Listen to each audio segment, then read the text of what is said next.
നമസ്കാരം. മിക്ക സ്ത്രീകളും കഠിനമായ ആർത്തവ വേദന നിസ്സാരമായി കാണാറുണ്ട്. എല്ലാവർക്കും ഇത്ര പെയിൻ തന്നെയല്ലേ ഉള്ളത്, അതൊന്നും സാരമില്ല എന്ന് പലരും പറഞ്ഞ് കേൾക്കുകയും ചെയ്യും. എന്നാൽ നിങ്ങൾ അറിയണം, സ്കൂളിലോ ജോലി സ്ഥലത്തോ പോകാൻ കഴിയാത്തത്ര കഠിനമായ വേദനയുണ്ടെങ്കിൽ അത് നോർമൽ അല്ല, അതൊരു റെഡ് ഫ്ലാഗ് ആണ്.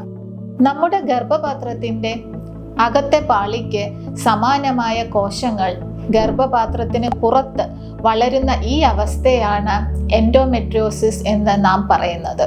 ഇത് പ്രധാനമായും അണ്ഡാശയങ്ങൾ, ഫള്ളോപ്പിയൻ ട്യൂബുകൾ, പെൽവിസിന്റെ ഉൾഭാഗം എന്നിവിടങ്ങളിലാണ് കാണപ്പെടുന്നത്. ഈ എൻഡോമെട്രിയോസിസ് കോശങ്ങൾ അല്ലെങ്കിൽ സെൽസ് ആർത്തവ സമയത്ത് ഗർഭപാത്രത്തിലെ പാളി ചെയ്യുന്നത് പോലെ രക്തസ്രാവം ഉണ്ടാക്കുന്നു. ഈ രക്തം അവിടെ കിടന്നു കഴിഞ്ഞാൽ അത് ഒട്ടിപ്പിടുത്തലുകൾക്കും കാരണമാകുകയും പീരീഡിന്റെ സമയത്ത് കഠിനമായ വേദനയ്ക്കും വന്ധ്യതയ്ക്കും ഇത് കാരണമാകുകയും ചെയ്യും. എൻഡോമെട്രിയോസിസ് ഗർഭധാരണത്തെ ബാധിക്കുമോ?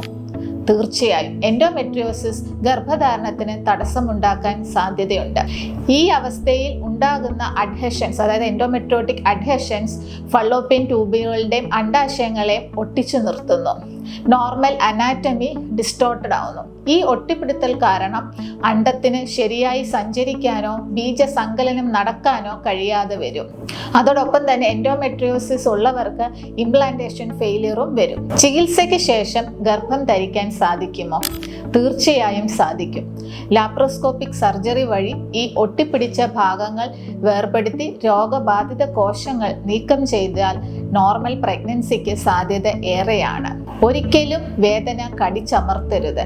കഠിനമായ ആർത്തവ വേദനയുണ്ടെങ്കിൽ ഉടൻ തന്നെ ഒരു ഗൈനക്കോളജിസ്റ്റിനെ നിങ്ങൾ കാണേണ്ടതാണ്.